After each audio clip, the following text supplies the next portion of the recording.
बताइए मेरे प्यारे भाइयों, एक गाड़ी के 200 रुपए प्रति व्यक्ति लगाए हुए हैं जी। 200 रुपए दो। जो ये बाजार में रिक्शा ऑटो घूम रहे हैं जी, और तो और जी दूसरी बात है ना जी, जो ये ई रिक्शा वाले हैं ना जी, ये भी लोड करके ये भी ऊपर 5-5 फुट हाइट लेके जा रहे हैं। बताओ इनके पास रस्सा का क्या काम है जी? ये ऑटो वाले हैं जी, मेरे पास एक एक प्रूफ है जी, मेरे पास फोटो हैं, वीडियो बनी है मेरे पास। ऐसी कोई बात नहीं है, हम कोई अवामी बातें नहीं कर रहे जी। हमारे ग्रुप में सब फोटो आती हैं जी। जो भी भाई हमारा फोटो खींचता है वो ग्रुप में डाल देता है जी। नाजायज और हमारे साथ नाजायज की जा रही है।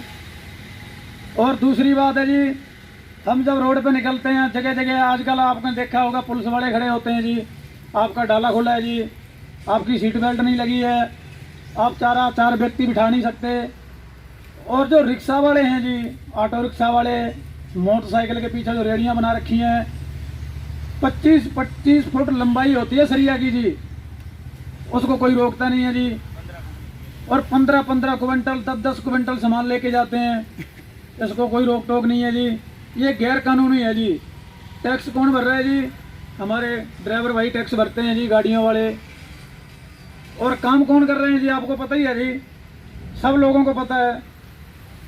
ये ऑटो वाले काम कर रहे हैं, मोटरसाइकिल के पीछे जो रेडियां लगी हैं वो काम कर रहे हैं। हम तो खाली दिन सारे दिन बैठे रहते हैं जी, घर से आते हैं चाय पी के चले जाते हैं। इससे बढ़िया हम अपने घर पे ही बैठ जाते हैं।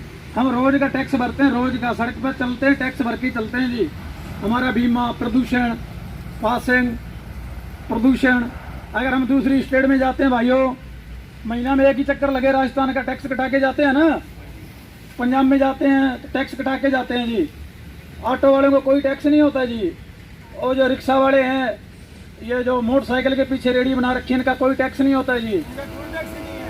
और इनका टोल टैक्स भी नहीं है, देखो जी इनका टोल भी नहीं लगता। नमस्कार साथियों, आप जुड़ चुके हैं सिरसा की आवाज़ वेब चैनल के साथ। इस वक्त मैं मौजूद हूं सिरसा के सिविल हॉस्पिटल के पास। मेरे आने का कारण ये है क्योंकि कुछ दिन पहले हमने आपको खबर दिखाई थी कि टाटा एएस यूनियन है वो इकट्ठी हो चुकी है, आज भी इकट्ठी हो चुकी है। इनका इकट्ठे होने का कारण ये है क्योंकि इन्होंने जो मोटरसाइकिल के पीछे जो रेडी लगाते हैं उनको खतरों का खिलाड़ी बताया है। कह रहे हैं कि वो खतरों के खिलाड़ी है, वो दिन रात लोगों की जान जोखिम में डालकर सवारियां और साथ में जो लोगों का जो माल ढोते हैं, उसके बाद में खतरों के खिलाड़ी की संज्ञा दे दी गई है। तो पूछते हैं कि क्या कारण है, आज इनके इकट्ठे होने का क्या कारण है। नमस्कार जी। नमस्कार भाई साहब। सबसे पहले ये है, आप न्यूज़ वालों का बहुत बहुत धन्यवाद और बहुत बहुत स्वागत है हमारे ड्राइवर भाइयों के बीच में आने का। भाई साहब बात ये, हमें यहाँ पर सब जने मिलके एक प्रोग्राम मीटिंग बनाई थी। वो मीटिंग में हम परेशान हो रहे हैं। हमारी सरकार कोई समस्या नहीं सुन रही है, ना हमारा कोई प्रशासन सुन रहा है। और हमने आपको पहले ही बताया था भाई, ई रिक्शा वाले हो गए, ऑटो वाले हो गए, और जो मोटरसाइकिल के पीछे रेडी बना रखी है, उनका विज्ञापन मैं सीएम विंडो में भी लगा चुका हूँ। जो अपने हुड्डा चौक पे जो यातायात पुलिस निगम है वहाँ पर भी देख के आए हैं, सिटी थाने में भी देख के आए हैं। तो अभी तक हमें तो कोई रेडी कोई जब्त करी मिली नहीं है जी, और ना हमारे तक अभी तक कोई मैसेज है। तो मेरी प्रशासन से एक हाथ जोड़ के विनती है मेरी कि इनको गैर कानूनी चल रहे हैं, मौत को दावत दे रहे हैं, इनको बंद किया जाए और हमारी समस्याएं सुनाई जाए। धन्यवाद। अब जैसे अगर इनके ऊपर कोई कार्रवाई नहीं होती तो आपका अगला कदम क्या रहेगा? हमारा अगला कदम यही रहेगा जी, पहले हम कानूनी कार्रवाई करेंगे। अगर सरकार प्रशासन हमारा साथ देता है तो ठीक है, ना हम भूख हड़ताल पर बैठ जाएंगे, डीसी ऑफिस में जाके बैठेंगे भूख हड़ताल पे। प्रशासन को भी पता लगे हमारे साथ क्या हो रहा है क्या नहीं हो रहा है। हम वैसे ही भूख से मर रहे हैं। लॉकडाउन में हम 4 महीने हो गए जी, लॉकडाउन से भूखमरी से गुजारा कर रहे हैं जी। सरकार को सोचना चाहिए हम ड्राइवर भाइयों को क्या दिया है। हमारा तो खर्चा बढ़ा है जी, प्रति डे हमारा खर्चा ज़्यादा हो गया है। लॉकडाउन में जो एक बार गाड़ी की किस्त टूट गई है और हमारे जो टैक्स भरते हैं वो टूट गया, बहुत मुश्किल हो जाता है सर। हमें तो बहुत मुश्किल है जी, टैक्स भरना ही बहुत मुश्किल हो गया जी। पलन टीवी लगी है हमारी जी, हमें तो कोई सरकार ने कोई सुविधाएं नहीं दी है और कोई हमारी सहायता नहीं की गई है।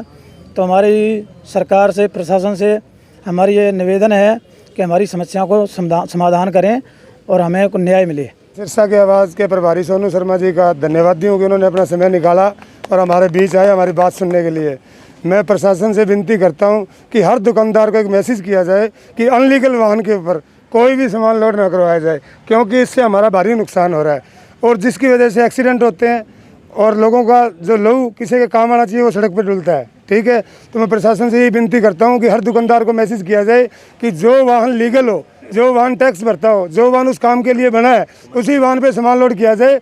कमर्शियल व्हीकल इस काम के लिए है, ना कि टेम्पू, ना कि कोई मेटाडोर, ना कि कोई वैन। वैन के ऊपर लोग क्या करते हैं, 20-20 फुटी पाइप ले जाते हैं। जो 3 व्हीलर 5 सवारियों के लिए बना है, उस 3 व्हीलर के ऊपर पाइपें, सैनिटरी का सामान और टाइलें जाती हैं, जो कि हमारे लिए बने, वो सामान ढोने के लिए हमारी गाड़ियाँ बनी हैं, उन गाड़ियों में ही वो सामान लोड किया जाए। तो मेरी दुकानदार भाइयों से विनती है कि जो भी सामान भेज रहे हैं वो लीगल व्हीकल में भेजें। हाँ जी, साड़ी भी यही समस्या है जी। मोटरसाइकिल रेडी वाले वास्ते राणियां तो ਅਸੀਂ ਆਏ ਹਾਂ, ਪ੍ਰਸ਼ਾਸਨ ਸਾਥ ਦੇਵੇ ਸਾਡਾ, ਇਹਨਾਂ ਤੋਂ ਸਮਾਨ ਬੰਦ ਕਰਵਾਇਆ ਜਾਵੇ। ਦੁਕਾਨਦਾਰਾਂ ਨੂੰ ਹਦਾਇਤ ਦਿੱਤੀ ਜਾਵੇ ਵੀ ਇਹਨਾਂ ਤੇ ਸਮਾਨ ਲੋਡ ਨਾ ਕਰਵਾਉਣ ਜੀ।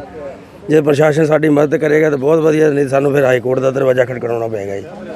ਅਸੀਂ ਫਿਰ ਇਹਨਾਂ ਦੇ ਹਾਈ ਕੋਰਟ 'ਚ ਕੇਸ ਪਾਵਾਂਗੇ। ये आप सीधी तस्वीर देख सकते हैं कि टाटा एस वाले सभी जो साथी हैं वो इकट्ठे हो चुके हैं। इनकी एक ही मांग है कि जो मोटरसाइकिल के पीछे जो रेडी बनाकर घूमते रहते हैं, उनका ना तो कोई लाइसेंस है, ना वो टैक्स भरते हैं, ना उनका टोल टैक्स कटाया जाता है, लेकिन इसके बावजूद वो सस्ते में जाते हैं क्योंकि वो कोई टैक्स नहीं भरते। और टाटा एस वाले सभी साथी हैं वो बेरोज़गार हो चुके हैं। ये टैक्स भरते हैं, सरकार को टैक्स देते हैं, टोल टैक्स देते हैं, इनके पास अभी भी कमाई का कोई ज़रिया नहीं है, वो इकट्ठे हो चुके हैं। तो इनकी सरकार और प्रशासन से एक ही मांग है कि जो मोटरसाइकिल के पीछे जो रेडी बना रखी है, माल की ढुलाई है, वो ना की जाए। तो इनकी सरकार और प्रशासन से यही मांग है। आप हमारे साथ यूँ ही जुड़े रहें। धन्यवाद।